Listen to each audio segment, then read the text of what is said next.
And good afternoon, everybody, and welcome to another edition of Talking Sports. We're running just a tad bit behind schedule.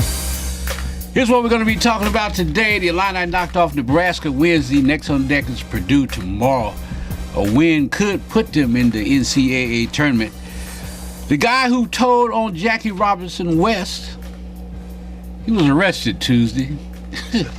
Wait till I tell you why. Dude was drunk. All right, the harsh reality of the NFL was in full effect this week. A lot of players were let go, some traded and everything else. And speaking of being traded, Brandon Marshall is now a Jet.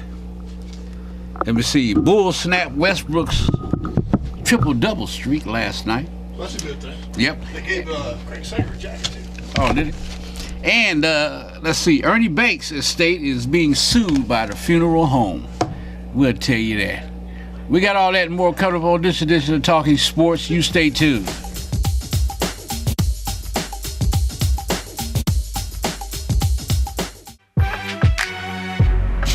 Welcome back. Talking Sports, WBCP 1580, UPTV Channel 6. You know, after our show, stay tuned for Cop Corner with Preston James. It'll be on at 8:45, only on UPTV Channel 6. The Duck wanted to get in the show early. Oh, did he? Yeah, that's why. Put him down here so he can be seen. You know, sitting in front of your microphone. First Friday in March, unofficial St. Patrick's Day on campus. You been out there? No. No.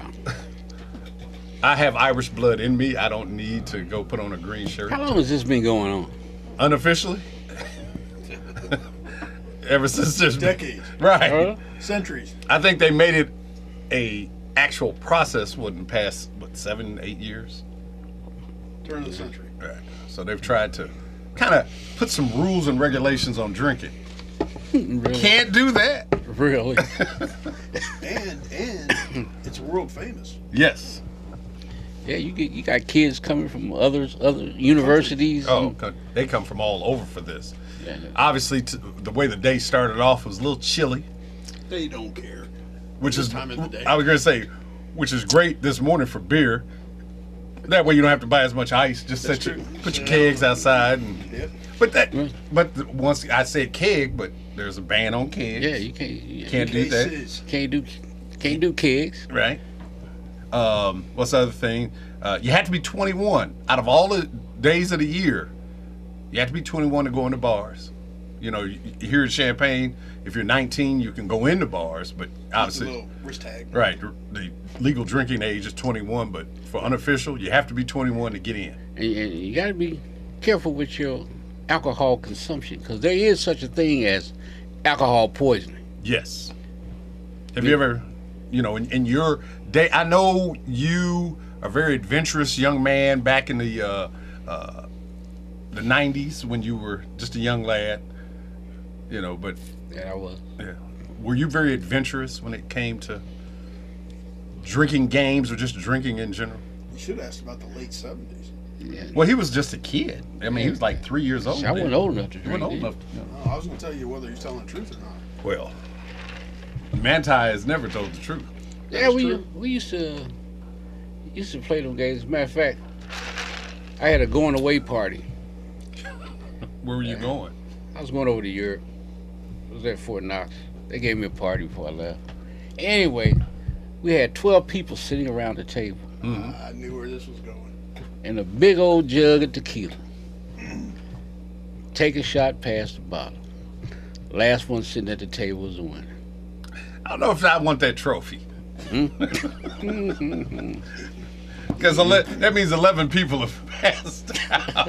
And the responsibility you have is to make sure those 11 are okay. It was an excellent time. I bet you it was. I think he's leaving out the important part of the story, but I'll just say that and leave it alone. Well, see, here's the big thing. We're going to get some more information at the end of the show because with a sad heart. Quit lying. All right. get his butt out of here. This is Mike Cox's last show here at WBCP 1580. Now, I'm going to say it's not his last show, and here's why I'm going to say this. Mike left years ago when he was the original sports guy here. Yeah, that was what, about 20 years ago? Yeah, when you were He just started here. Just a lad. Just a bump to your grandfather's knee. Mm-hmm. And obviously a few years ago, Mike returned from where? Texas. San Antonio. And now he's getting ready to go down to, where you going down to? Armadillo? That's close. Camarilla? Yep.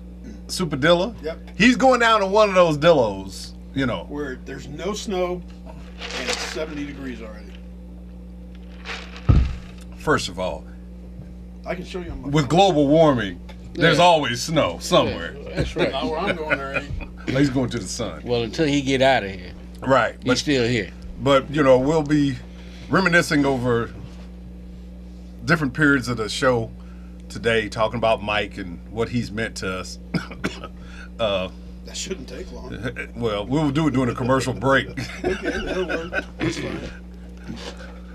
But that's what the other big event, other than unofficial, is Mike will be leaving us and headed back down south, if that's the appropriate description of what's happening. But we obviously wish him well. I guess. good riddance. You Oh, know hey. what? You know what Mike is like? He's like a 32-year-old player in the NFL. Mike, we're not re-signing you. We're not picking up your option. So where I'm going. Hey, it's not our problem, but hey, we appreciate your time here. Speaking about picking up options, the NFL has been brutal this week. Boy, What did I say last week? What's the worst number to have in the NFL? 30-ish. 30. 30. If you're over 30, I mean, they letting all kind of people go. oh, you know what NFL veteran is like? It's like your prom date. Non-existent. Nobody else Made wanted. up. Nobody else Nobody wanted else her. Okay, I'm sorry, Sam. I know you're feeling better this week, but You making my prom date feel bad. once we find her, we'll be able to talk to her. But you're right. The NFL free agency actually starts Tuesday, I know. but nobody's wasting any time in terms of saying goodbye. Yeah. Good riddance. McCoy with Philadelphia, the running back with He got Philadelphia. traded. He didn't get cut. Right. Well, traded Brandon Marshall today. Traded to the Jets. Traded to the Jets. Which that's you sit back and you think about the Bears and the fact that, they fired Mark Trestman. You got John Fox coming in, new coach. Obviously, your biggest weapon over the past 2-3 years has been Brandon Marshall. The complaint has been Jay Cutler. And then you trade him, and I think this is the thing that when I heard the news about Brandon Marshall being traded, he got traded to New York. So, you start, I get what's the meaning behind the actual deal. Brandon Marshall does This Week in the NFL. And one of the complaints was that he was leaving Chicago to go to New York to do the show.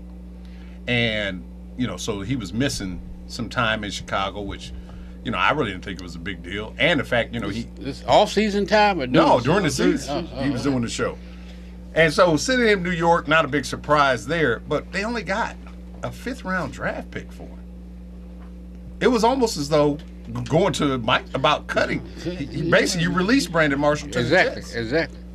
And I know the reason why when it comes to salary cap, they were going to have to pay him, I think, $7.5 million as his base salary if they'd kept him on after, I think, March 15th or whatever the specific date was. But to cut him loose, are you saying in Chicago that now by removing Brandon Marshall, Jay Cutler will become better because now he'll have to throw the ball to everybody? Well, that makes Jeffries the main receiver now, doesn't it? Right. Which isn't necessarily a bad choice if you had a quarterback. Well, they did re-sign Clausen. Who? What's his name? Clausen? Pickles. As a backup.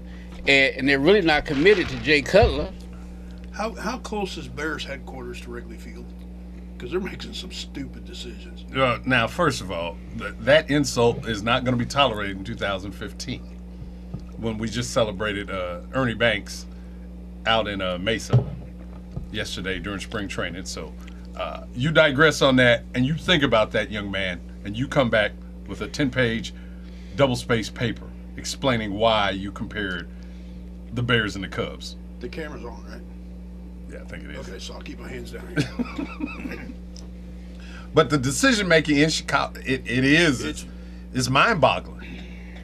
Because are you saying, as you said, Alshon Jeffries, he's going to be the number one guy? Mm-hmm. Who's your number two guy? Are you saying that maybe in the draft we're going to pick a guy? Ooh. You know, well, there's a lot of receivers coming out this year out of the collegiate ranks. But once again, you did the Woodsy the Owl, who I agree with you. Yeah, the Bears aren't going to get the kid out of Alabama. Cooper, but then you've got Kevin White, you've got a kid, Parker, out of Louisville, Devontae Parker. There's, like I said, there's probably about 5 or 6 good, top-level receivers. And the other thing about receivers are like, to me, the equivalent of guards in basketball. They're a dime a dozen. You can find a guy 6'3" that runs a 4.4, he can come from what's the matter you. It really doesn't, what school he comes from. It's like Alshon Jeffries. He was a 4th-round draft pick out of South Carolina. And the reason why he was a 4th-round pick, I think he had some injury bugs when he was coming out of Carolina. And, he was. And you look at Jerry Rice, too. He come out of a small school. Mississippi Valley State. So to the point, you can find those guys. It goes back to the main issue. You got rid of your best guy, though. And when I say best guy, Brandon Marshall, for whatever people can say about Brandon Marshall, he's a baller. Yeah, well, but a lot of people said his off the field issues is what got him traded. Just like he caused trouble in the locker room. How about they address wanting to fight fans? How about they address Cutler's on the field issues? Thank you. I would rather have Brandon Marshall's off the field issues yelling at fans as he's going through the tunnel than or not yelling at anybody. Let's go with that, where he's just all sullen on the bench. Well, they're going to do something quick because come, like you said, when the official NFL season started, was it April or March or whatever you said it was, they going to owe Jay Cutler, $20 million for this season, I think. They're not going to cut him. They're not going to trade him. Nobody's going to. Who's going to want him? Who's going to want him? This league is thirsty. Well, I understand that, but it's also what have you done for me lately league, too. Yeah. And he hasn't done a lot lately. Now, if I'm John Fox, though, I just watched Mark Trestman come in and get destroyed as a coach in 2 years. Right. Because of Jay Cutler. Mm-hmm. Now, John Fox just came from Peyton Manning, 4 years, playoff bound, AFC Championship bound, Super Bowl. Do you come in at this point in your career as a coach and attach your legacy to Jay Cutler? Or do you come in and say, we'll take the hit, we'll trade him? I mean, if you can get a 5th-round draft pick for Brandon Marshall, you can get a couple draft picks for Jay Cutler. Because, like I said, there's a team out there who will take him. Who? Oakland would take him. Carolina would take him. The Jets. Jacksonville would take him. The Jets will take him. Look how bad their quarterback situation is. Who was it that just picked up, just signed the quarterback? Was it Buffalo? Yeah, Buffalo. Matt Castle? From Minnesota. They took Castle. Now, in the scheme of the world of quarterbacks, I will say this about Jay Cutler. I'll take Jay Cutler over Matt Castle. So that's my point about how thirsty this league is for quarterbacks. Jacksonville needs one. So let's, we can pull back the curtain on this thing and say, Emperor wears no clothes, but I'm not going to be foolish enough to say that nobody's going to take Jay Cutler. But I also don't think John Fox wants to attach his coaching career to Jay Cutler at this point. But who's going to take Cutler and have to pay that money that comes with Cutler? That's right.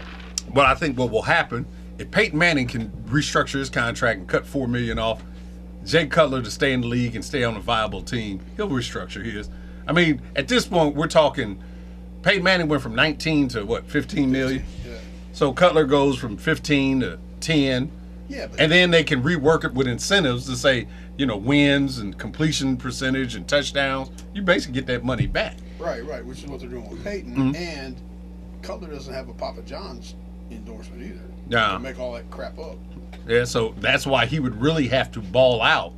And sometimes a new environment does refresh some players' career. How much begging did you think Peyton Manning had to do to get to stay with Denver? Not much. Not too much. Because he's heavy with the incentives, and Elway's a quarterback. He was an old quarterback when he won his 2 Super Bowls. Mm-hmm. So he knows. And the fact Peyton Manning. And Peyton Manning's what, 39? 8, 9, something like that. So when you look at, going back to my point about how thirsty the NFL is for quarterbacks, you know, you're going to keep a Peyton Manning around because what's your next option besides a Peyton Manning?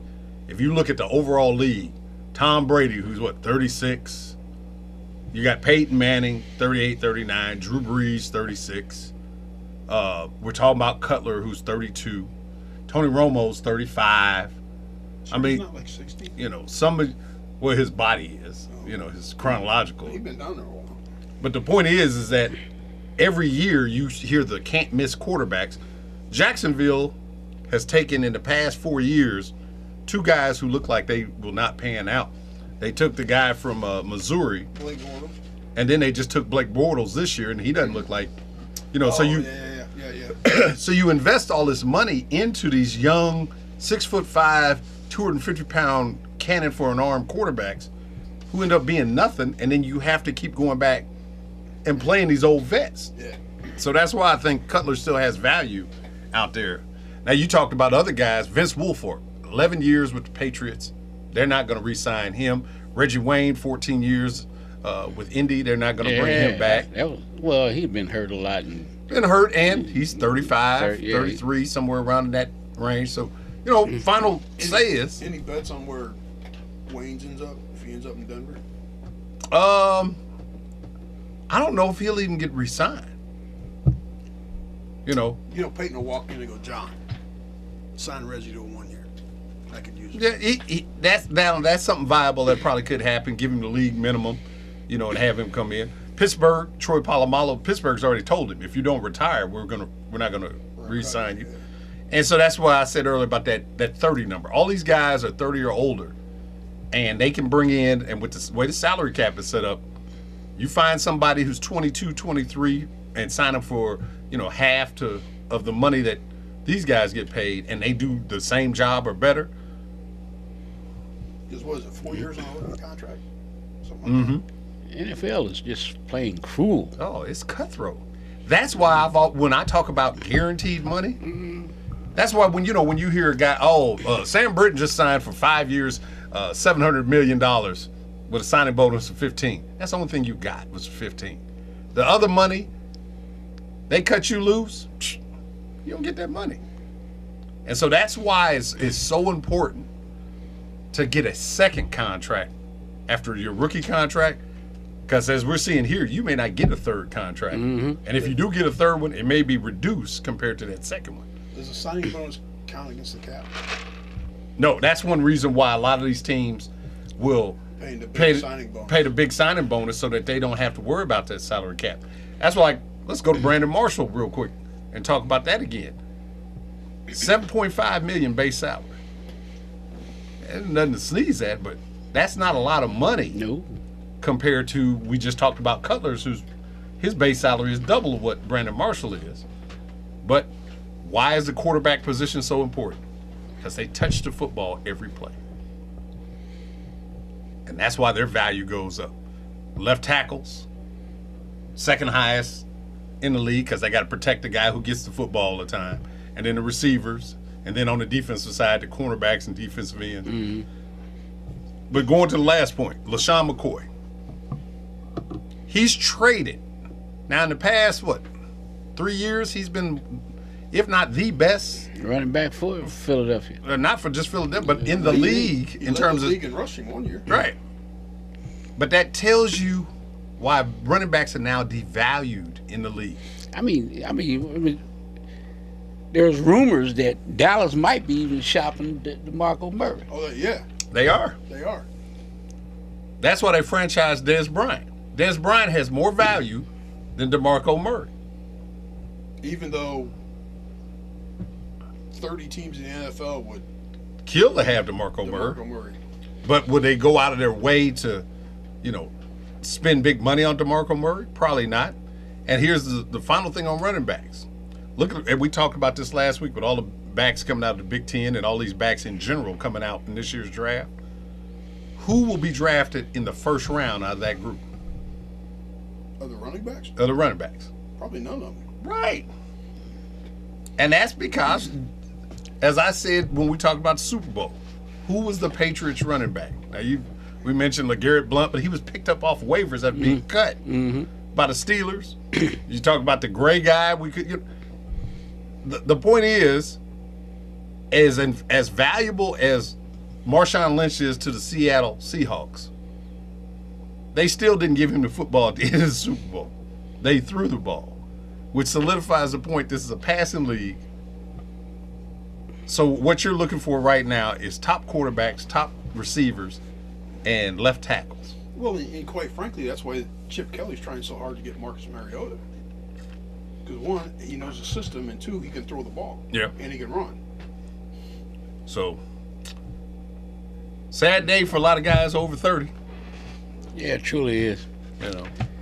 All right, before we go to break, when we come back, we're going to talk about Illini's win over Nebraska Wednesday. They play football? Huh? Oh, you talking basketball. I'm sorry. I thought you were talking basketball. On a lighter note, Chris James, the vice president of Evergreen Park Athletic Association, who prompted the investigation that cost Jackie Robinson West Little League title, he was arrested Tuesday morning after police says he chased a stranger into her home. Chris James, the vice president,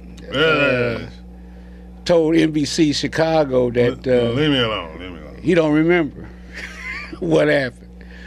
But he thinks he simply went to the wrong home after having too many drinks. I did something really stupid. I feel awful, he said. Police say James chased a woman who said she had never met him into her home and began banging on her door after she pulled into her driveway. Hey, isn't that how you got your prom date? He pulled into the driveway. She let me. And he never got out the car. He just chased her.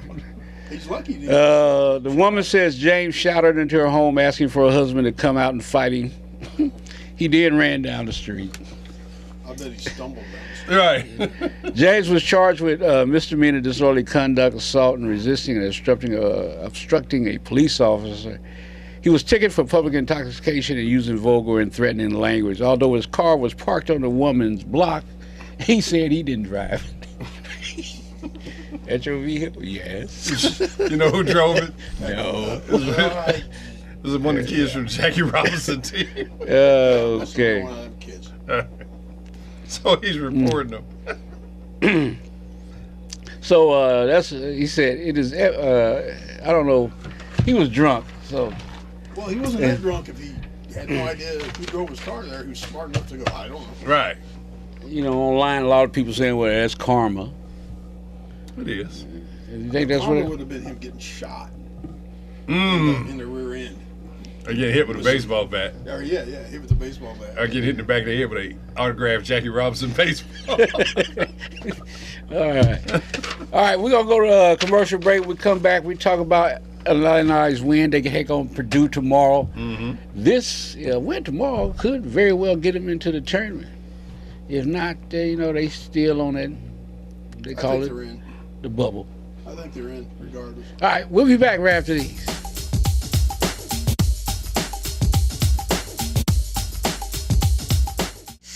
Welcome back. Talking Sports WBCP 1580 UPTV Channel 6. Cox with Socks with Fox on Box. Sounds like a Dr. Seuss show going on here. It's Mike Cox's last day with us. You think about Mike and, what comes to mind with you when you don't want to what's that? When they show the Rorschach and they show it to you and say, what's the first thing that comes to mind when you think about Mike Cox? What's the first thing that comes to your mind? Nothing. Right? Crickets, just crickets, birds. What can I say? Hey, nothing. There you go. When I think about Mike Cox, well, I don't think about Mike Cox, but I guess. But if you did think about it, what would come to my mind? nothing. It's kind of hard, you know. It's like the difference between grits and oatmeal. We were talking about it last week. Okay, trying to shut you up. Right. You just put the duck right on top. Duck's eyes closed. He's sleeping off. He had a hard Thursday night. But we've had a great time with Mike. You know, I think what I've always enjoyed throughout the shows that we've done with Mike always has some cerebral thought to interject into our mindless banter that me and you have throughout the show. Yeah, you know, his reality sets in. Yes. I never thought he had one. Until now. Yeah. But it's been good to have him aboard. It is. He's been insightful doing our programs. If this was a horror show, Mike would survive. Because I'm the white guy. Well, see, he said it. He's a horror movie. Black guys never survive. Right, and that's why it was like old softball, 12-inch. There we go. Lobbed it up, and he went 350 with it. Yeah, you know, Mike's the one that's saying, why can't we get into the running car? And me and you going, no, let's get behind those chainsaws over there. That's pretty funny. We all see the same commercials. Right. That shows we all have the most miserable, boring lives in the world. But I digress. Really, though. Illinois basketball. It was a good ball game, I thought. It was senior night at the State Farm Center, and Rayvonte Rice, his senior night, he went out in a bang, scored 23 points, I think it was, and led down Illinois to what was it, 69-57, 10-point win, something like that. Yeah. 11 point. Nanny Egwu, 4 block shots. Few points. continuing to climb the ladder as the all-time leading shot blocker in Illinois history. And Ahmad Starks, another senior. Played well. You know, he's finally, I think, the illness that overcame Jalen Tate a couple weeks ago inserted Starks into the lineup, and I think Starks has kind of hit his stride, you know, as a senior point guard. And his ability to score the ball at the point position, but he's also improved a little bit in terms of ball handling, because if you think back when he had to play, I think that was Iowa, and he had 19 points, but he had 6 turnovers, and they lost that game in Iowa City 68-60. You know, but I think since then he's really improved, and now Jalen Tate's, you know, nursed himself back to 100% health, and now bringing him off the bench, he gives you a change of pace. And you mentioned Rayvonte looks like he's healed from his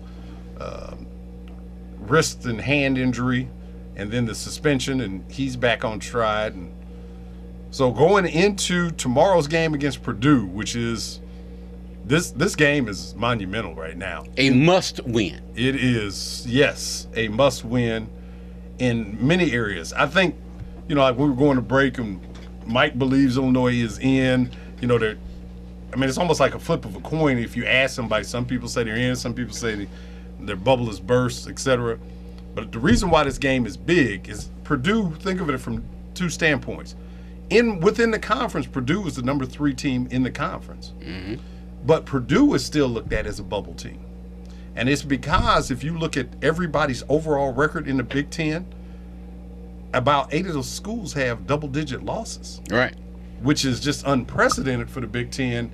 You know, if you think of the past 2-3 years with the number of teams that were getting into the tournament, and then you look just down the road at like the Big 12 with Kansas and Oklahoma and Oklahoma State and Iowa State, schools like that, those teams are going to be ranked much higher than the Big Ten teams going into the tournament. Come back to the conference. If you remove Wisconsin from the conference, other than Ohio State, who's kind of been on the fringe of the bottom tier, that top 25, and Michigan State, who's been there, you know, floated around, there's no ranked teams in the conference. Everybody. Maryland's ranked. Yeah, Maryland. Maryland. Excuse me. Wisconsin and Maryland only Right. 2 without double digit. Right. Losses, correct? And everybody else is like. Got double digit, at least 10. Right. So I think that's where the problem comes in, is that it's infighting. Because here it is, Illinois, if you look at the conference rankings, they're eighth seed right now. And Purdue would be, a 3 seed in the Big Ten tournament? 4, actually. 3 or 4? Yeah. But if you look at it from the standpoint of their records, they're pretty similar. Right. And then the other problem is the Big Ten had some bad losses early this year. Yeah. When you lose to teams like NJIT, Michigan, Incarnate Word, all those different teams that lost back in November, December, before conference play, your strength of schedule gets just destroyed and pulls you down. So now if you're within the Big Ten and you lose to a team who lost to one of those teams, it hurts you even more. So I think that's where all this infighting is coming to play over this weekend, and then when the Big Ten tournament starts next week. Okay, how big do you think the Big Ten tournament is going to be for some of these teams? Well, for example, Illinois. I think Illinois, not only winning tomorrow is a must, I believe they got to win at least 2 games to be a solid commitment to the NCAA tournament. Which on paper will be difficult. Right, because next week, if Illinois is an 8 seed, if whoever's that 9th seed, if they beat them, the next game is Wisconsin. So that's going to be a monumental task there. So that's why the other thing that you cannot have happen, and this is why even though with the field being expanded to 68 teams, if you get one of those teams out there that wins a conference tournament that wasn't supposed to, that steals an at-large bid that you were assuming you were going to get. So that's why these games become so important. That's why like Mike says, they're solidly in. I think they got to win. To me, I think they got to win 3 games within the next week to be concrete. If they win tomorrow and maybe win that 8-9 game, that's about a 75% chance. But then I go back to the point, these other tournaments where teams get their automatic bid, if it's not the conference champion that wins the tournament, that screws up the whole bracket. Right. Let me ask this. If Illinois beats Purdue, wins the 8-9 game, and then they lose to Wisconsin but lose close, how does that affect what you think?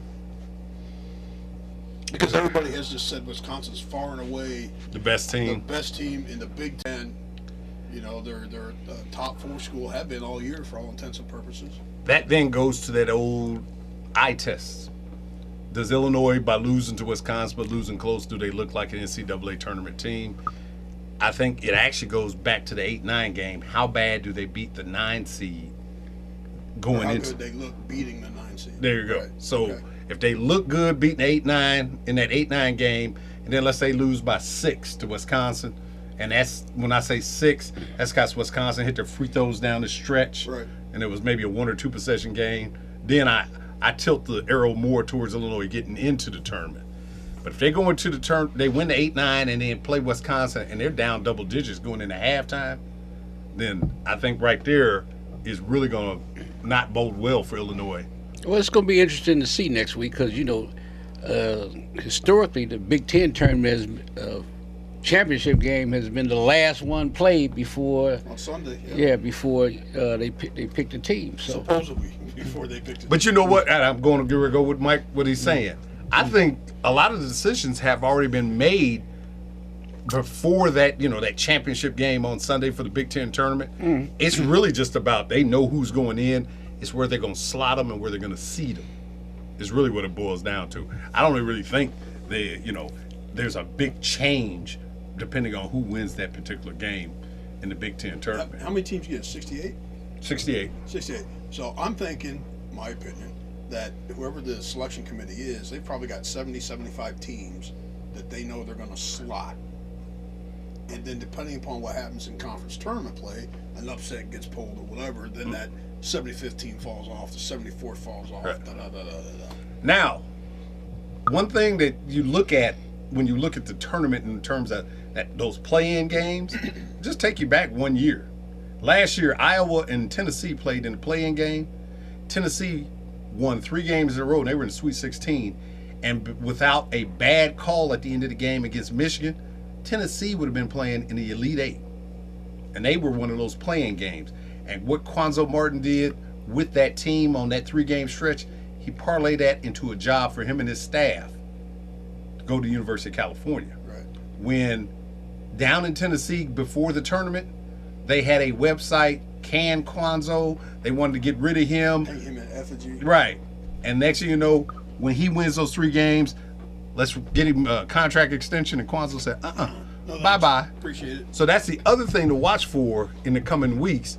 These teams that are on the bubble, who people have issues with their coaches, you parlay that into a 2 weekend. All it is 2 weekends. Yeah.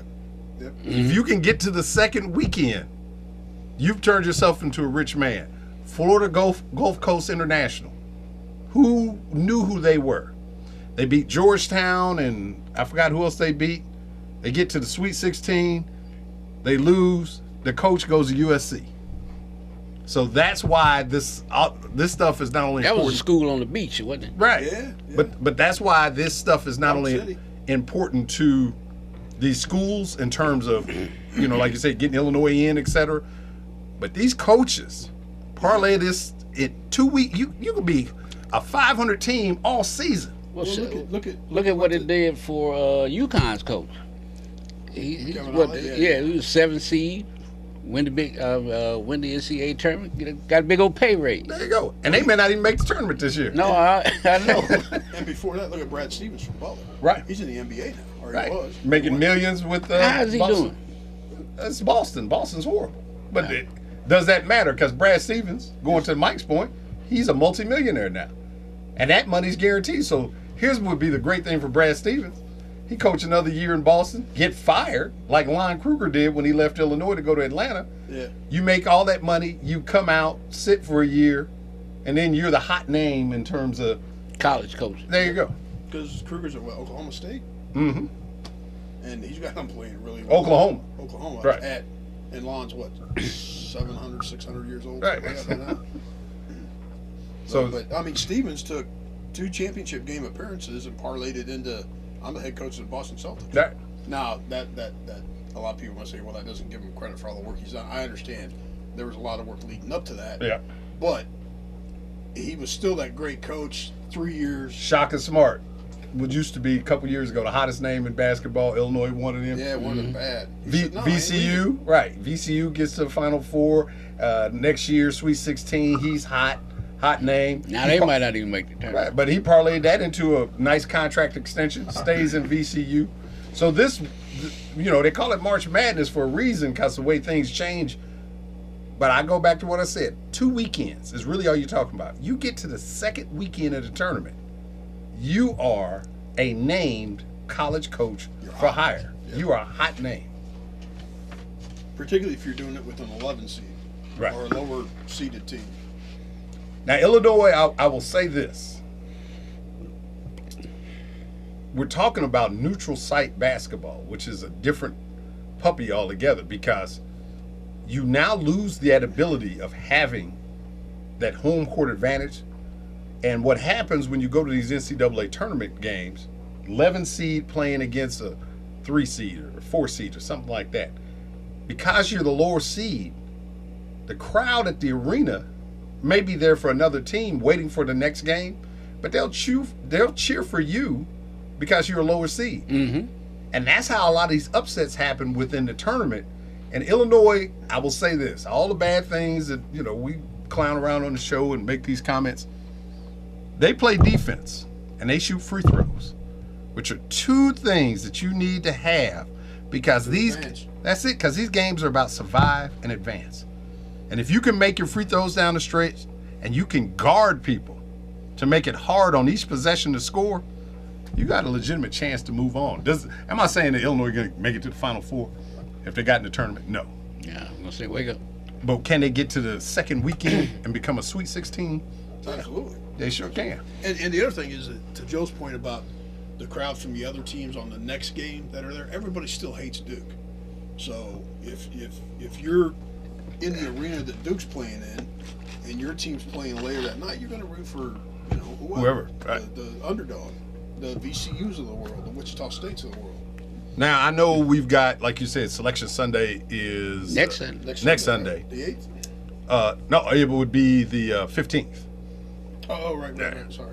But what I was going to say is that one of the intriguing storylines, obviously on the men's side, is Kentucky's undefeated season. You know, people are tracking, you know, it's been a while since we've had an undefeated. Indiana, 1976, goes all the way, wins the tournament as an undefeated team. People are now looking at this Kentucky team saying, are they good enough? Can they do it? And so they're getting everybody's best. And recently they've had some in-conference close games. They've struggled. Yeah, Georgia took them. Georgia took them, almost beat them the other night. took them down to the wire last couple of minutes, but the power of their baseline and the guard play, and they pulled it out and they hit their free throws. I go back to what I said earlier about these are neutral court games. And when Kentucky gets into a neutral court game, they will be the heavy favorite. The crowd will be cheering for whoever they're playing. Yeah, but Kentucky travels really well, though. Yeah, they'll travel well, but they won't travel 50% well. Right. Yeah. So my point is they still may have 25% of the crowd. The other 75% of that crowd will not Or be the other cheering. three teams that are playing. Right, they won't be cheering for don't Kentucky. Nobody want to see Kentucky go undefeated. The second part about neutral court games is, you know, I mentioned this before about you're not playing in basketball arenas. Right. You're playing in domes and football stadiums. And that can affect shooting percentages because guys talk about it all the time about the ability to adjust your shot when there's no background behind the basket. And you're playing, you know, it's almost like you're playing outside. And if you get into a game with Kentucky and they're not hitting their shots early and you've got good guard play, because every year if you watch the NCAA tournament, guard play, you got a guy who, you talk about UConn last year, and you think about Napier and Boatwright and the guys that they had out front that can handle that basketball and get to the bucket. And you have that, and you have a couple of bigs who are those 6'9", 6'10" monsters that all they do is rebound, block shots, and dunk. You know, they don't do anything else. They let the guard shoot all the time, and they're happy with it. Kind of like you, Sarge. I know. Right, you know. I got that. Yeah, I got it too. Well, and that's where being able to shoot free throws comes into play when you're in that AT&T Stadium, or whatever the heck it's called down in Dallas, as an example. Because it's still, 12 feet to the basket from the free throw line, whatever it is? 15. 15. I would think that it would be easier to shoot the free throw than it would be to, take that same free throw line jumper from a depth perception background thing. Where's the Final Four going to be at? Yeah, I don't know. I don't know. I have no idea. I don't know either. I don't know. Yeah. I would have done research, but it's my last day. Yeah. Nobody reading this crap. Nobody cares. But We can tweet Marcus and ask him. I will say the final thing that, going back to the Big Ten tournament, we talk about Wisconsin, Maryland, two top teams in the league right now. Ohio State, D'Angelo Russell. Woo! Freshman, but plays like a senior. He's a guard who can score with the best of them. Do not piss him off. Right. And that's that type of team. Because they've got some guys, McDonald and Williams on the baseline that And the kid out of Bloomington. just Diop, he's just like Sarge. That 6'9", 6'10", will bang the boards. That's that type of team. When you got a guy who can dominate the ball and score when he wants to, he can carry that team a long way. And I'm not saying Ohio State's a Final Four team, but they have the ingredients with a scorer like that they can advance a long way. A team that probably won't do as well as they normally do is Michigan State. Tom Izzo usually has that team ready at this time of year, and they're predicated on rebounding, defense, and a good, strong presence on the baseline. Well, Brandon Dawson took an elbow the other night, senior night, and, his return is questionable. Michigan State has been just at the end of games. They just make some of the stupidest. I've never seen a Michigan State team make the mistakes that they make right now. So they'll be questionable. Indiana was a house of fire a few weeks ago, and now the fire department showed up and put the fire out. They score good, But when they're not scoring, they can't really do too much anything else. We already talked about Purdue. We've already talked about Illinois. The Big Ten going into this tournament, I think after Wisconsin and Maryland, because Maryland will probably be a 4 seed. Yeah. Wisconsin will probably be a 1 or 2 seed, more likely a 2 seed, just based on strength of schedule and the conference itself. After that, I can't see a team in the Big Ten being higher than a 6 seed. Yeah, well, how many teams you think gonna get in? Maybe 6 at the most? Well, let's just count them down. Wisconsin, Maryland, Michigan State, Ohio State. That's 4. Indiana. Indiana. Yeah, they're going to be in. Purdue, maybe. Purdue is a bubble team. That's Iowa. 6. Iowa, maybe. Illinois, maybe. And that's 8. And those 3, Iowa, Purdue, and Illinois, are the 3 teams that are going to really, what happens tomorrow and what happens in the tournament will really determine whether they get into the NCAA tournament or not. Because I don't see anybody. What about Michigan? Oh, no. Oh, no, yeah, because they're below 500 overall. Right. I was trying to think of another team, but Well, Selection Sunday next Sunday at what was 5:30, I think it is. something like that. 5:30, 6 o'clock. Yeah, right after the Big Ten tournament. So we gonna keep our fingers crossed, or do we really care? Well, 2 things. Let's go to what happened last year. You don't make the Big Ten tournament. Don't make the NCAA tournament. Talking about Illinois. Then you're in the NIT, and if you go in the NIT, remember what happened last year with the renovation of the State Farm Center? They had to go on the road, and they ended up losing at Clemson. Same thing will happen this year if they don't make the Big Ten. I keep saying Big Ten. NCAA tournament. Then they go to the NIT. The renovations have already started. Yeah. Over there yesterday. It started Wednesday night, didn't it? Right. So the game was over. They start throwing chairs in the dumpster. So now you're into the same scenario you were into last year, playing on the road. Now a lot of people say, "Well, that's good, builds character." No, They're 14-2 at home. right. So, Well, but on the other note from last year in the NIT, look at Minnesota. Was it last year or 2 years ago? it was last year, That they won it all. Yeah. but then came back this year and Well, tank. I'm just saying if Illinois doesn't make the big dance and ends up in the little dance, it's not necessarily a bad thing from a program building thing. I would think they would disagree, but it's still postseason play. And if you're the 2015 NIT champions, yeah. If you can parlay that, the key with that is when you play the NIT and Nebraska's another team. Nebraska had a good season last year. They were in the NCAA tournament, right? But everybody thought with all the players were coming back from Nebraska, they'd have a better team this year, and they didn't. So. Well, but the cast of characters for next year's team in Illinois is significantly different. Yeah, because now a lot younger. Starks is replaced by Abrams. You got Igwu gone. You got Ray's gone. So with those 3 guys being gone, and you got to remember Aaron Cosby's out of the mix now. There's 4. And then you bring in Darius Paul.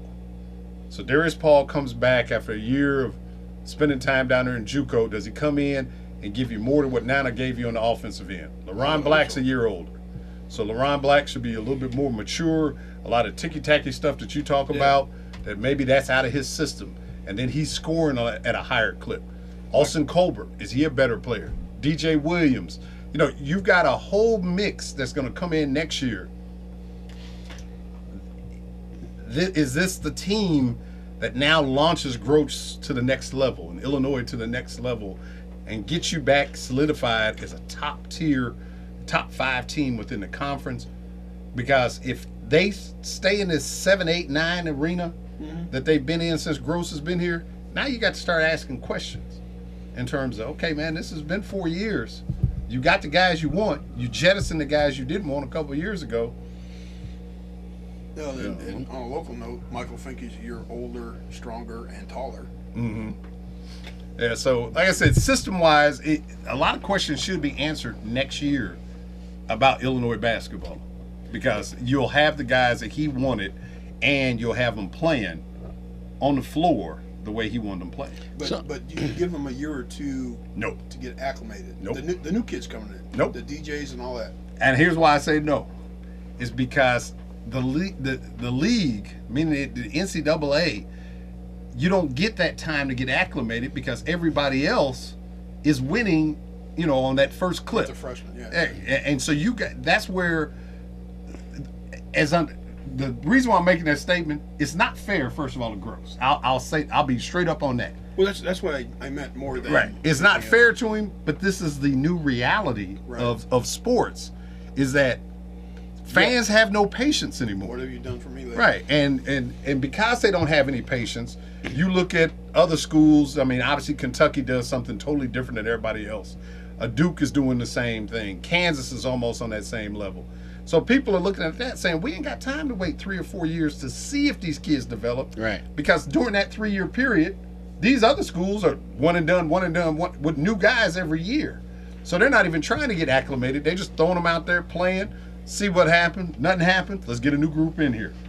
And the only place that you see the patience is a coach or a program that's kind of solidified their system, like Wisconsin.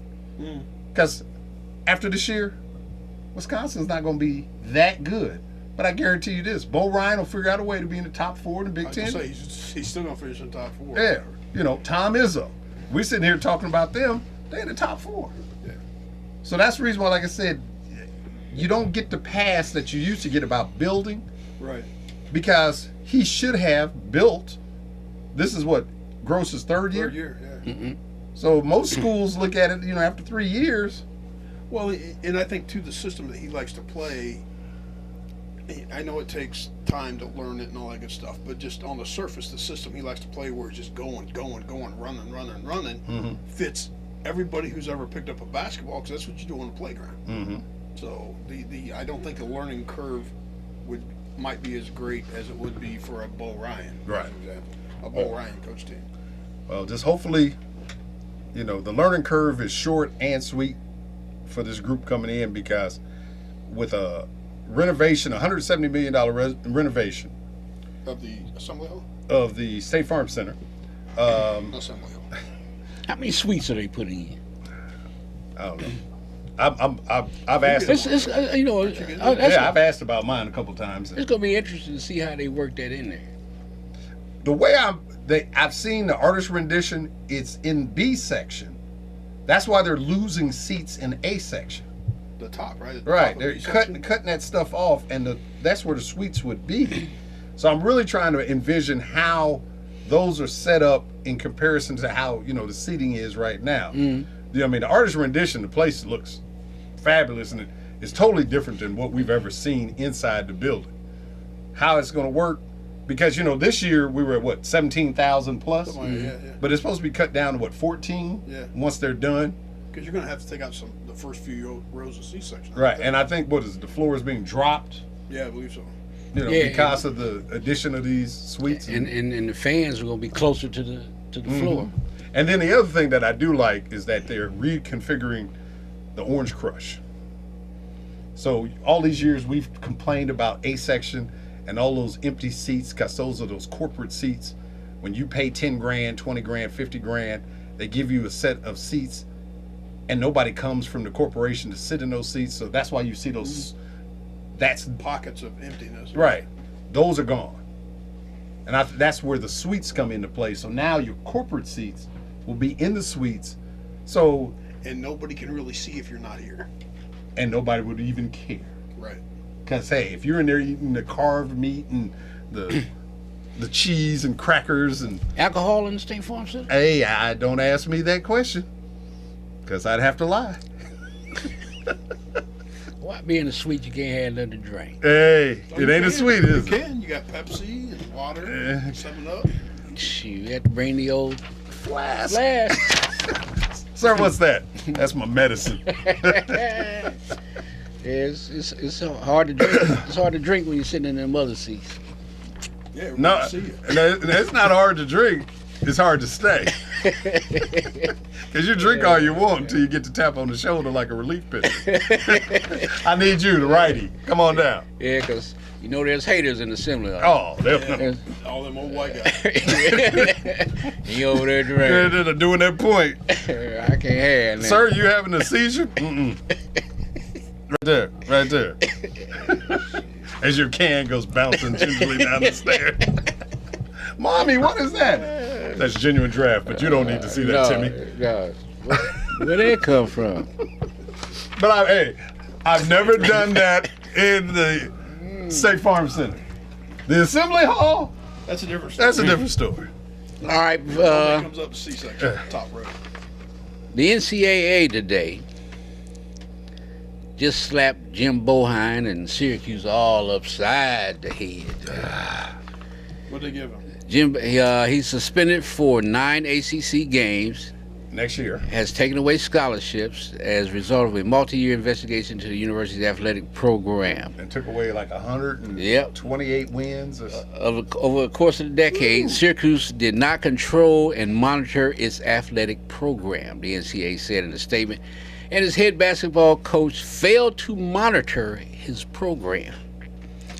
It includes a 5-year probation for the school to vacate all wins in which ineligible men's basketball students played in 04-05, 05-06, 06-07, 10-11, 11-12, and ineligible football students played in 04-05, 05-06, and 06-07. They have to vacate. That's a lot of basketball games. And the biggest part is the loss of scholarships. They're losing, I think, 3 scholarships a year for the next 4 years. No, the biggest part is the NCAA finally grew a pair. I think that's one of those deals where now you got a team that's kind of irrelevant. And so it's easy to... But Boeheim's not. Right, he's the number 2 on the list of wins. And now that drops him down to like 5th or 6th. Yeah, they didn't snatch all them wins. Yeah, but here's my point, Mike. The reason why I say I'm not really impressed by this move, he's one of these guys that's been at the top forever. I'm impressed when you hit them when they're at the top. Right. You hit them this year when they're not even relevant. They weren't even going to make the tournament to begin with. Yeah, they self-banned themselves. Right. Convenient, Yeah. I'm out of alcohol, so guess what? I stopped drinking. It's easy to, it's easy to say, you know what? I'm going to turn my life around when you have nothing else to do. Right. And so that's the reason why I'm not as impressed with this. But now, it is a big thing to take those victories to drop him from number 2 to number 6. But I still think the biggest thing that hurts a program is the scholarships. Yeah, absolutely. Because now, going back to what we just talked about the immediacy of winning. Right. If you don't have enough players to do that automatic win, here's what now happens. This is, to me, the domino effect for Syracuse's program. You're going to lose 3 scholarships a year for 4 years, 5 years, how many years the NCAA said. That basically is, in effect, almost a death penalty on a basketball level. Right. Because you got, 15 players? There you 12, go. Whatever it is. And usually, if on an average year, you're trying to bring in at least 4 to 5 guys a year. And if you lose 3 scholarships, now you're only bringing in 1 to 2. Yeah. Now, if you're only bringing in 1 to 2, and you're in that situation, you can't bring the best in because Sam's recruiting against me, and the first thing he's going to tell you, hey, why would you go play for Stovall? He's only got 2 scholarships. Yeah, he ain't going. He ain't going anywhere. He ain't going to be on TV, and they ain't going to the tournament. And you're sitting there going, yeah, you're right. I'm going to play for you, Sam. There you go. And I'm like, but Mike, I've been recruiting you since you were in the 5th grade. Yeah, but I didn't know he was in trouble back then. I can get on TV with With him. him, and he got a big contract. And Jim Brown didn't come and kick his butt. Right. He kicked yours. Right. So I think that's where the biggest issue. And so what I see playing out on this is. Sorry. You saw him reading? No, I saw the headline, which Oh. is kind of shocking. Right. But I think the final thing I'll say on it, I think what happens now, this is the way you see Jim Boeheim start to Retire. exit stage left. There you go. I think, and then, because now when you leave as Boeheim, you bring in the next guy who takes the hit for the school, and then when like Kevin Ollie and then when the thing subsides, then you bring in the next guy. yeah. Because there's nothing worse than being the guy after the legend. Right. It's always easier to be the next guy That's after Kobe that Sampson. guy. There you go. All right, in other news, funeral home that handled the services for Chicago Cubs great Ernie Banks has jumped into a legal battle over the estate of the Hall of Famer, which claims that more than $35,000 has not been paid.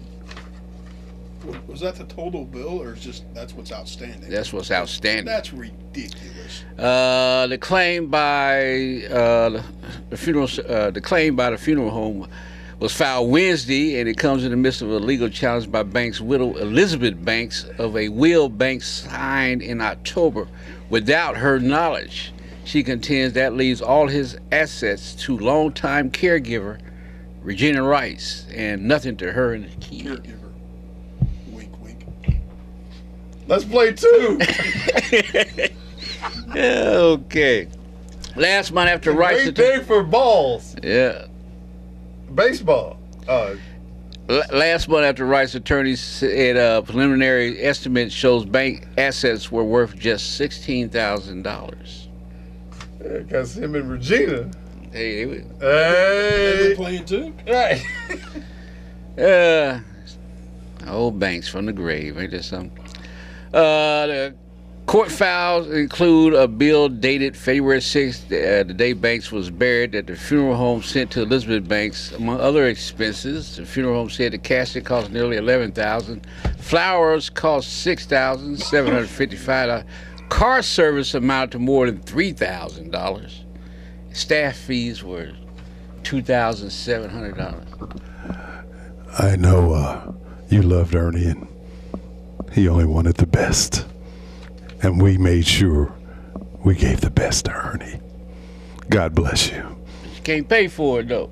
Oh, you can't pay for it? Get him out, put him in the box. All the city. All the city. He can't pay for it, Hit though. himself. What do you mean? I mean, why do you want to do that to Banks, man? They ain't do nothing to Banks. Why? My question is, why does it cost more than $35,000 for a funeral? Well, wait a minute now. That's... First of all, you're in Chicago. Yeah, you can dump somebody in the river. Ask Hoff and all them other gangsters how they do it. Mike. Really? We're talking about Mr. Cub. We had to drive. Apparently, Rickards doesn't care. No, it's not. It's not the Rickards family. His last name is Banks. Oh, yeah. Banks. And if we don't get the money, he's gonna be dumped off the banks. Off the bank. No, he was We're gonna buried. take a S. He was buried somewhere close to They'll dig him up. Ridgefield. Right. He was behind. He's bound He's to been buried behind the Cubby Bear. He's bound to have a World Series or Hall of Fame ring. Why y'all speak so ill of the dead? I'm not saying anything about. I'm not talking about Ernie. I'm talking about Chicago politics and the funeral people homes. and the people behind the decision making on this.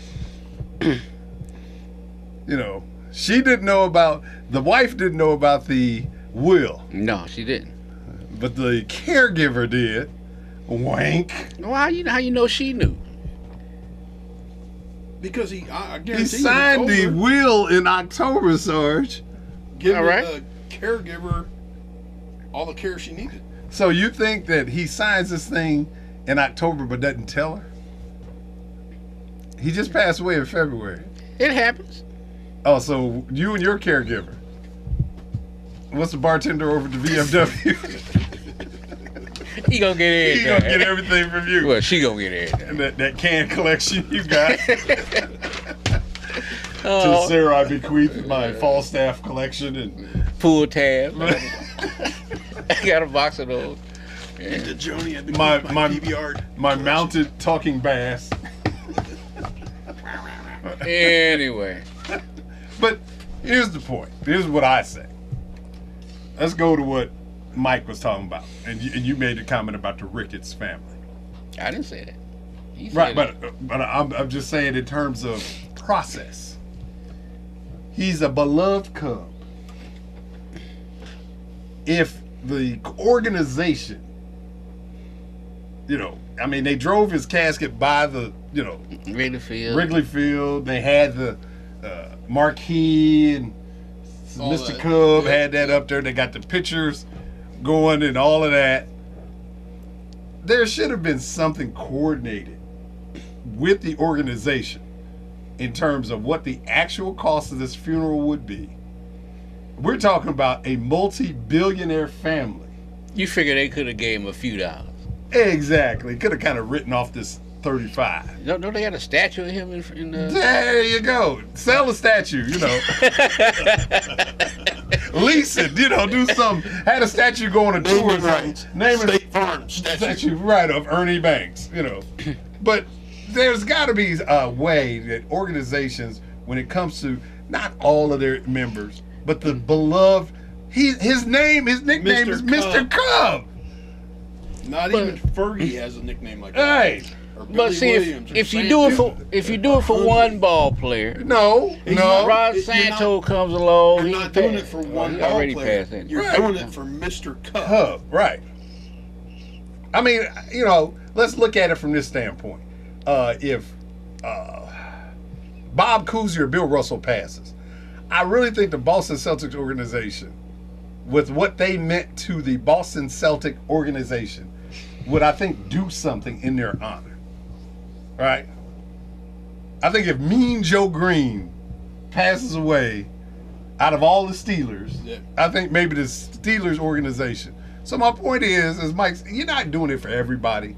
But when the guy's nickname is Mr. Cub, Minnie Minoso just passed. Yep, last week. The White Sox. Yep. First black Among player others. to play for the Sox. 90-year-old man. Do you think Jerry Reinsdorf is going to allow Minnie Minoso's name to be sullied by some outstanding bill? Chump change for him. Right. Amount of money. You don't think the Reinsdorf family and the White Sox organization are going to find a way to make sure, hey, whether it be put his casket at home plate and have people come by and Drop some money in. viewing or whatever they want to call it, you're not going to see a $6,000 tab for flowers from Minnie Minoso. That's my opinion. And what was it, $3,000 for employee? Yeah, whatever? employee. What'd you do? You stood there and said nothing. You ain't getting $3,000, you ass. Come on now, you didn't been in the field. You see what they do. Nothing. They stand there. And then when, you're out of time, it's like, okay, folks, we got to go. You know who Mike is? That's Clint Eastwood from Unforgiven. No. You better bury my friend Ned properly, or I'm going to come back and kill everybody. Yeah, you, Kill your wife. you just dig a hole and kick them in. Burn down your house. All right, we got to take another break. When we come back, we'll talk a little bit about the NBA. Russell Westbrook streak ended last night in Chicago. A streak of triple-double. That's amazing. We have like 6 total?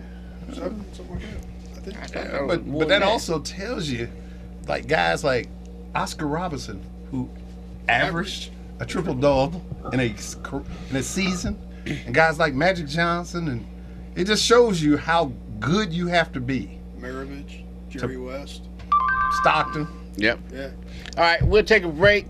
I need something to drink. 40 ounce. Huh? 40 ounce. No, we get the soda. And we'll be right back right after these.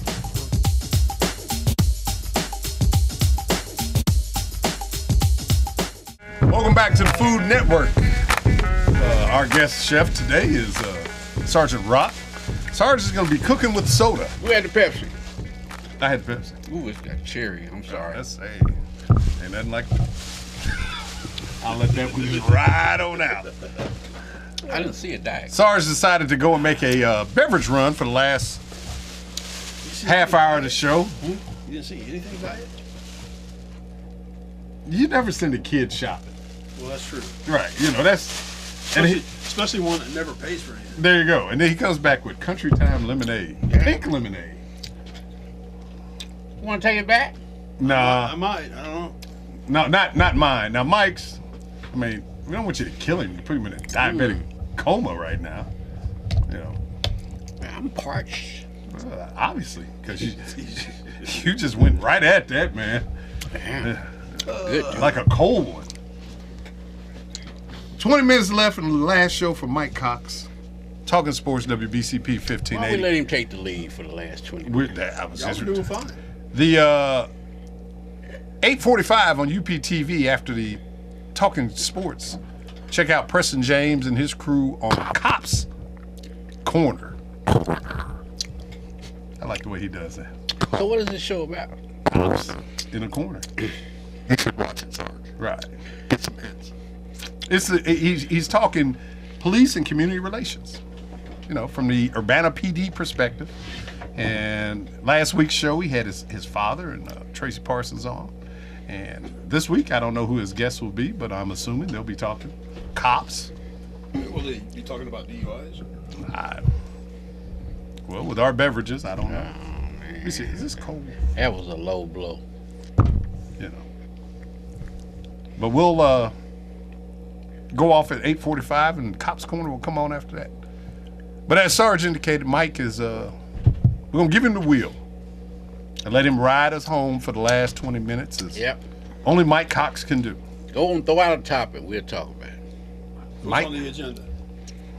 What did you say we were going to talk about? Let me read the notes. Russell Westbrook. Yeah, we went to commercial break. Talking about the Bulls snapping his triple doubles. It was triple double. Triple double streak. Now last night he ended up 43 points, Yeah. 8 rebounds, 7 assists, and a loss. It's good when Kevin Durant's not in the game. They even talking MVP with Russell Westbrook. All right, now, I guess here's my question out, and I'll throw it back to Cox and Sox on Fox. He's not on Fox. Anything but on Fox. Oh, well, Fox Sports. CBS. Oh, CBS. All right, you'll be Brent Musburger. NBC. ABC. TNT. Craig Sager. All right. And that was good to see him back. Yes. And great gesture by the Bulls and Benny the Bull to give him a new coat. That fit. Yeah. Fit really well, too. It was almost as though they had to tailor inside the stadium waiting for Sager. But that was a good moment. But back to Westbrook. 4 games, triple double. Oklahoma Thunder goes 1-3. Is it a function of selfishness on his part, or is it a function of the inability of the other guys around him to step their game up during that time period? Yes. We now have 19 minutes left. Well, I say that because we all know that Russell can get selfish, and KD's not there. Mm-hmm. So I think it's even easier for him to get selfish. Right. Because Durant's not there playing. And the other guys didn't really step up. I'm trying to think of Serge Ibaka, I'm not even sure if he's still with Oklahoma or not. Mm-hmm. Someone would be a better one to have this conversation with. But anyway, they've never, it's always been KD, Russell, and the other three. Right. Kind of like, the Bulls back in the 90s or whatever, but at a lower level. Russell's his own unique character. So I think that Durant not being on the floor to chill him out a little bit, it's like Sarge in the candy store. Hey, watching. When you watch Oklahoma play, when Westbrook got the ball, everybody just clears out and let him do his thing. Mm-hmm. And for the most part. And he's pretty good at doing his thing. But last night, and here's why I asked the question about other guys not stepping up or him being selfish. For as much as he does in that time period, like you said, when they spread it out and just let him do his thing, crunch time last night, what did he do? He shot an air ball, and then he stepped out of bounds. Mm-hmm. After the Bulls made a fantastic out-of-bounds play where E'Twaun Moore hit the 3 to put them up 2 with 2 seconds left in the game. When you're great, and this is where I'm going with this, for some reason, there are certain athletes who can score the 40 but they always, when it comes, and now, maybe not always, but it seems that in crunch time, that's when they are at their best. Right. I've never been a Michael Jordan fan. I've said it time and time again. But when Michael Jordan had to produce, in the end, he produced. Larry Bird. Yeah. When he needed to produce, he produced. Isaiah Thomas, Magic Johnson. The list goes on in terms of greatness. We fast forward to this current generation of athletes. I know a lot of people like Carmelo Anthony before this year, injuries, etc. But Carmelo produces. But when it's crunch time, He doesn't. That's why the teams he plays on never win. Right. Westbrook, from that All-Star game performance up to now, has been probably statistically the best player in the NBA. But in terms of his team, are they winning? We just answered the question. 1-3 in the 4 games he's doing the triple-double. So, and a lot of that has to do with Durant not playing, I think, because Durant is getting close to that producing at crunch time greatness factor, if he's not already there. And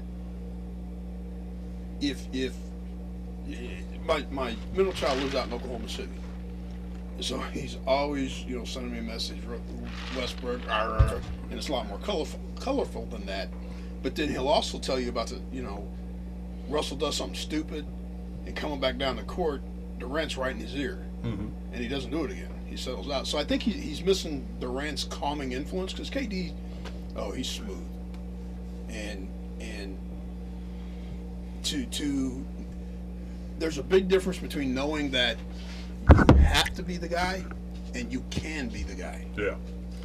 I've always called it the it factor. Some guys just have it. Right. And some guys don't. And you watch over the history of sports, it doesn't matter. Like, we've watched Tom Brady and Peyton Manning over the past umpteen years. And Peyton can throw for 5 touchdowns, 6 touchdowns, 7 touchdowns, 3 just obliterate records in terms of statistics. Crunch time. But when it comes to crunch time, and this is why people keep saying Peyton Manning is the greatest regular season quarterback, is that when it matters the most, how many rings you got on your hand? he just can't get it done. Tom Brady, 6th-round draft pick, doesn't even look like an athlete or a football player. But when it's time for winning time, Tom Brady, he's got his hands full. He's been to 6 Super Bowls. The 2 that he lost were in the last seconds against the Giants. Yeah. He could have 6 Super Bowl rings. So that's where I like with this Westbrook thing on the NBA level.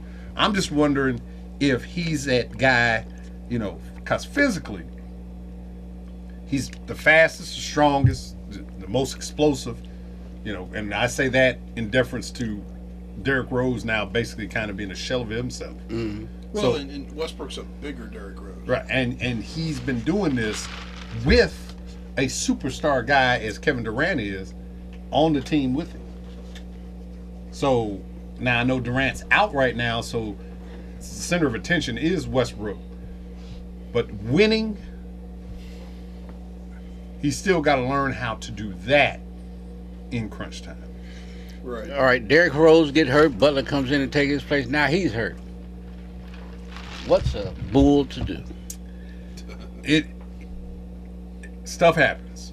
I guess it's just an unfortunate thing that some organizations are just snake bitten at certain times, and the Bulls organization are just.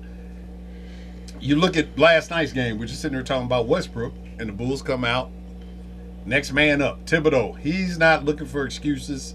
Dry your eyes and get out there and play. Next, if it's Etuan Moore, if it's an old Paul Gasol, or whoever it is, we're still going to play the same style of basketball. The only problem is, as I think all 3 of us can agree, once we get into playoff time, and you don't have a Westbrook, or you don't have a LeBron or KD or whoever, if you don't have the go-to guy that in the last 5 minutes of a game, you just say, Sarge, take us. We're going to jump on your back. Can you drop 20 so we can get out of here with a victory? Like do it Jordan real or quick. Kobe or whoever used to do, Bird would do. Right. And so I think that's where the Bulls, they're always going to be. Think about a couple years ago when Nate Robinson was playing guard when Rose was out. Bulls look strong, competitive, just enough to scare the other team, but not beat the other team. And I think you're going to be in this, even when Butler does come back, and then everybody's saying, hey, Rose could be back after 4 weeks. Yeah. We know whatever prognosis you get, you triple that for Derrick Rose. So he'll be back in September. Cleveland is kind of off the chain right about now. Well, what has happened? They got the best player in the league. Yeah, In Love. Love than Irving. They got another guy, 23. Jad. But Jones, something like that. Whatever it is. I don't know. Big, tall, ugly Johnson, guy. big guy Johnson. Ugly.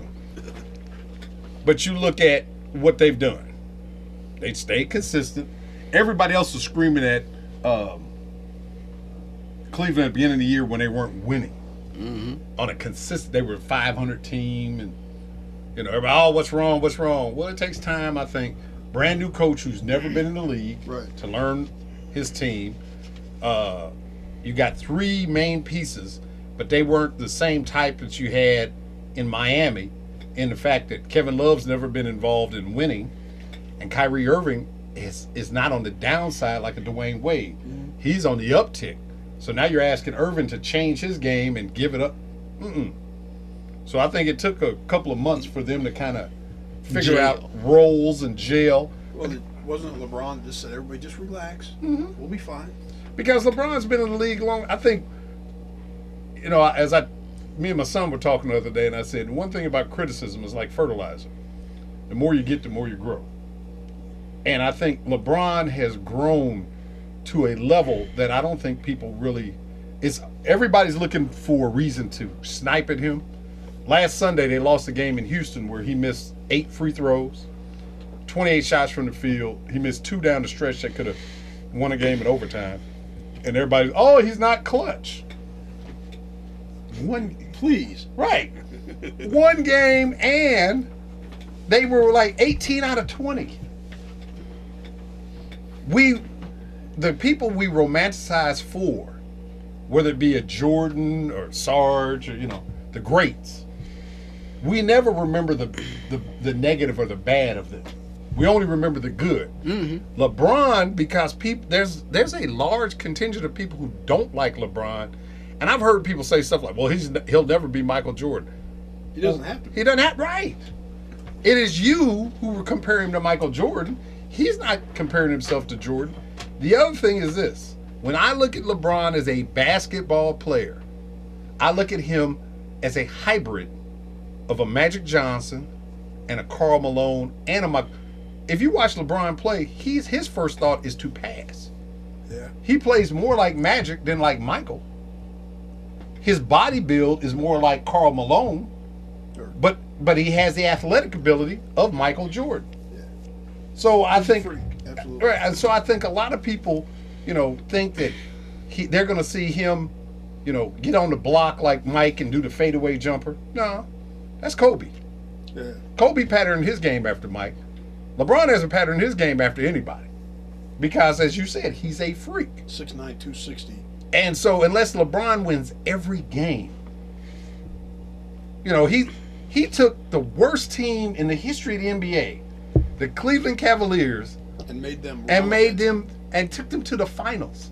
Now, did he get swept by San Antonio the first time he went to finals? Yeah. A lot of folks have been beat bad by San Antonio. There you go. But, I mean, did Jordan ever, that's why I get in this argument of these Jordan fans. Did Jordan ever take a bad Bulls team to the finals? And the answer is no. He didn't take Doug what Collins led Bulls team. clean that had guys like Granville Waiters. Who? See, guys that you don't remember. Because I guarantee you can't remember the other 4 that were on Cleveland when LeBron went to his first final. I think the final thing I'll say on it is because he's marketed himself more on the business side than the basketball side. I mean, to me, one of the more intelligent players has come into the league because he's parlayed his success faster than anybody else ever has. He's won a couple of rings. He's been to the finals 4 times. He's 2-2. Well, Jordan never lost a final when he got in there. Well, look who Jordan played. I mean, I know I get some hate mail, and but he beat up Karl Malone and John Stockton. Yep. Speaking of Michael Jordan, Forbes declared him a billionaire this week. Yeah, him and all the other people who buy them ridiculously overpriced old shoes. Holding. That to me now, let's give credit where credit's due. I just gave it to LeBron. I'll give Mike some credit. To make yourself relevant as an athlete 20 years after you finish playing last game. is really, to me, the success of Michael Jordan's brand. And to be either the most or second most recognizable athlete in the world, still, There you go. everybody knows the Jumpman logo. Right. So, I can hate on other stuff, but I will not hate on that business type because he has parlayed success years, eons after he has played. And he's kept himself relevant in a marketing system that here today, gone tomorrow. I mean, you think about it. Some guys can come along and be relevant for 3 to 5 years. Allen Iverson types, where the Floyd Mayweather. right, and people say, oh, you're great, but then they forget about you so quick. You're kind of an afterthought. So you got to give Mike some credit when it comes to that. Well, speaking of that, we're gonna give credit to this phone line at 359-9227, 359-9227. Talking sports, talking Mike, talking Bulls, talking NBA basketball. What's up, Joe? This is Norm. Norman, what's going on? Yes. Now, Joe, I want you to understand this. Y'all are my buddies. Y'all a good talk show. But you gotta stop hating on Michael, man. I know you're in the LeBron era, and I understand that. I like LeBron too, but man, you gotta stop hating on Michael. Michael, good dude. Now, Norman, was you just listening when we gave Mike credit for being a billionaire? Huh? I said, we just gave Mike a little love for being a billionaire. Yeah, but you was hating on him though before that. Yeah, I was. And see, you, at the beginning of the show, you was talking about you know his haters in the Assembly Hall. Yeah. Well, how often do you visit the Assembly Hall? Well, I'm a season ticket holder. I'll just say, man, stop hating on Michael. Michael, all right. Well, you know what, Norm? His funds ain't worth a quarter. But you're all right, man. Norm, you know what? My dog is barking at you. Right, he's telling me I need to stop hating, and I appreciate you checking me on the air on Talking Sports WBCP 1580. Norm, you call anytime, check me anytime you want, and tell a dog stop checking me too. He said, Michael, hey, do the game tonight, Centennial play tonight? Centennial plays Muhammad Seymour at 7 o'clock over in Muhammad Seymour for the regional title. Oh, okay. Yes, sir. Y'all have a good weekend. We definitely will. You have even better weekend this Talking Sports WBCP 1580. All right. Take care. Look what the cat drug in. Right. The girls 1A and 2A championship games were last week. I watched the game. Was it Thursday night? Mm-hmm. It was Thursday night. Little sister from Kankakee scored 38 points, something like that. Cold-blooded. Huh? She was cold-blooded. Did you see it? Yes, she's cold-blooded. And you see it with the little fake pass Hey. and the layup. There, I can't remember her name right now, but Sanders, I think, was her last name. 3 and 4A are playing this weekend right now. The big girls, big school, big girls. I guess the way to describe it. Better way of saying it. Saying that right. Big schools, big girls, meaning not the size of the girls, but the size of the school. So that you'll get to see some more exciting high school basketball. But March Madness, which originated in the state of Illinois, Yes, sir. right here. Here. You hear a lot of people talk about March Madness, but this is the original state of March Madness basketball. And as Norm talked about tonight, Champaign Centennial, the Chargers will be playing in their 11th straight regional final. As he talked about hate, I hate on the Chargers all the time, being a Maroon, but I always give credit where credit is due. You got to give credit to the Chargers. 11 straight regional finals, and they'll be taking on the host team. The regionals in Muhammad this year. When Muhammad beat Champaign Central on Wednesday, 56-47, to advance to the championship tonight. Now the sectional for the 3A will be at Centennial next week.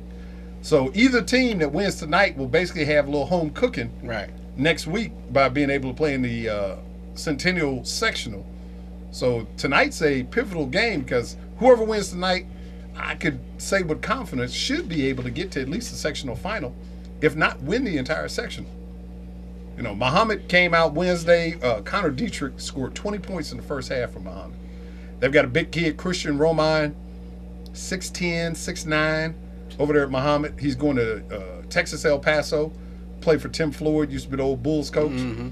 So they've got, you know, I think when you say Muhammad, the assumption is, you know, small, rural. But Muhammad, you know, first of all, the enrollment over there is almost 1,200. That's where they're playing 3A ball.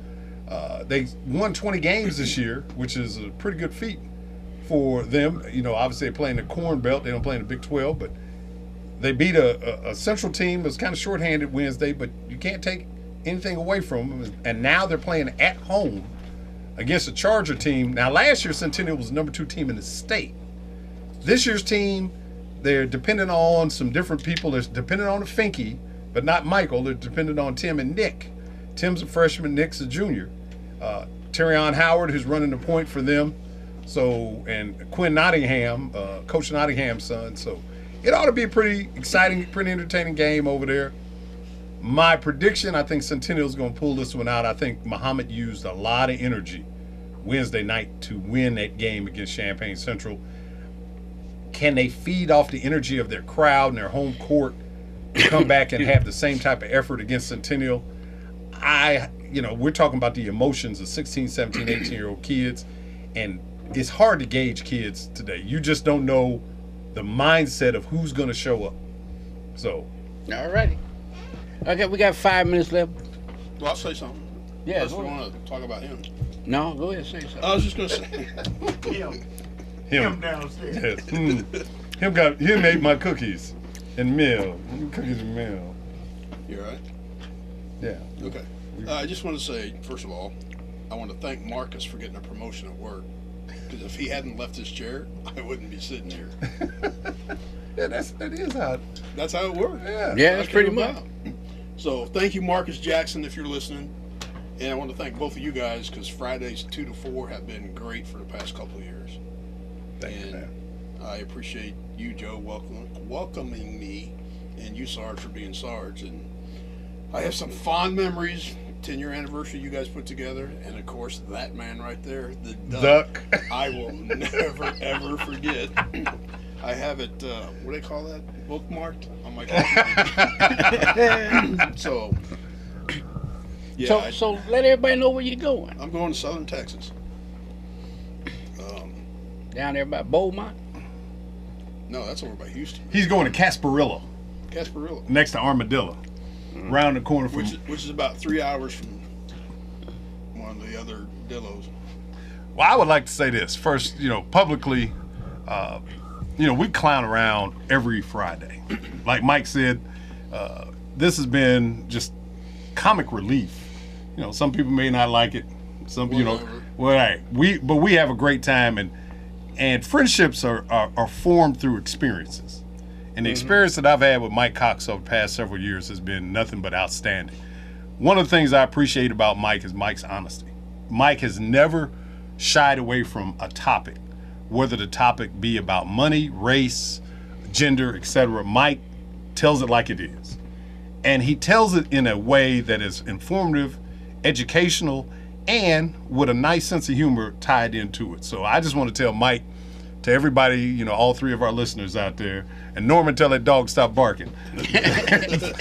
I'm going to miss Mike in terms of what he has done, not only to help me improve as a human being, but also going to miss Mike in terms of what Mike has shared with us and shared with the world. So good luck to him. I know we're losing Mike Cox, but Southern Texas is gaining a good guy.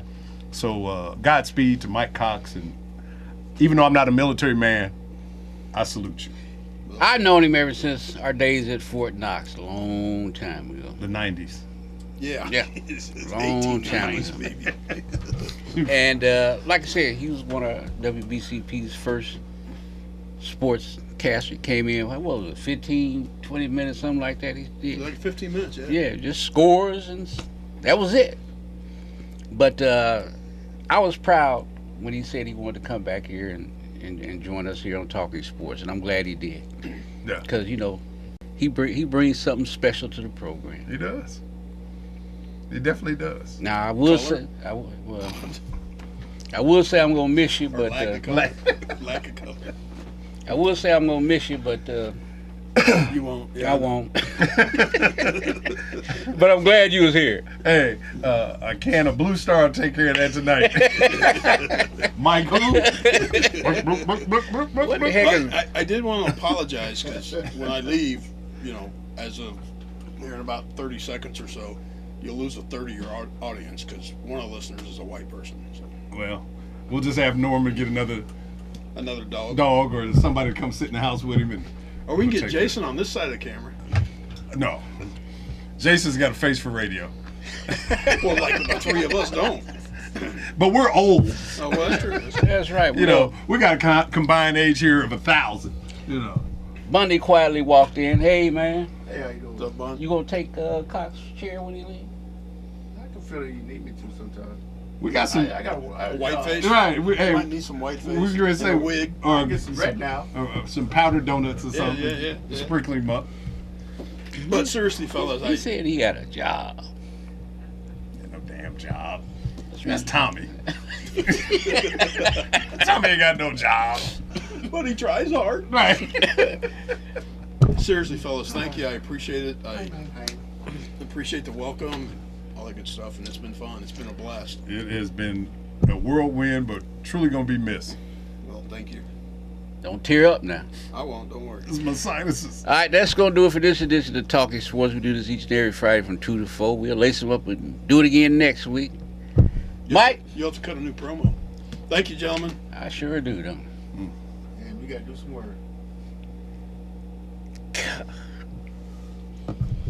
Dang, Joseph. Chicago Cubs pay for the damn flowers. Right? Oh, man, don't dig that man up.